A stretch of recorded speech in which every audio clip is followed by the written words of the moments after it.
عمل میں کھڑا رہنا ہوگا، یہ پیمان باندھنا ہوگا، کیونکہ اس کے لیے تدبیریں اور چالیں بہت ہو رہی ہیں۔ اور ایک تو اسی آپ کے چکوال کا ایم این اے ہے جو آج کل بڑا بیچارہ پریشان ہے، اور پہلے یہ خیال تھا کہ شاید ایک ریلی کی مار ہے، ہم دوبارہ کرسی پہ جا بیٹھیں گے، اب کہتے ہیں ہم سے غلطی ہو گئی ہے،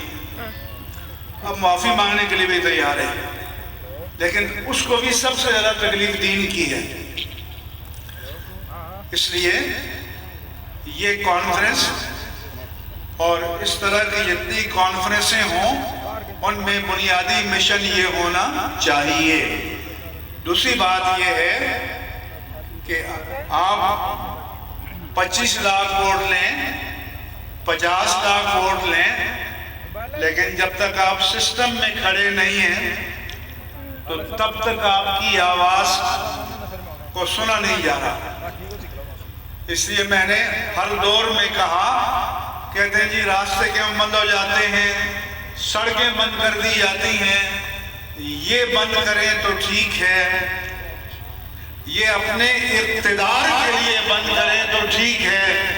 ہم اللہ کے پیارے مصطفیٰ اور قرآن کے اقتدار کے لیے بند کریں تو جرم ہے۔ اس لیے اگر آپ پرامن آواز کو سنیں تو کوئی بھی چوک میں جا کر اور روڈ میں سڑک کو بند نہیں کرے گا۔ تو اس لیے میں کہتا ہوں کہ یہ جو کلچر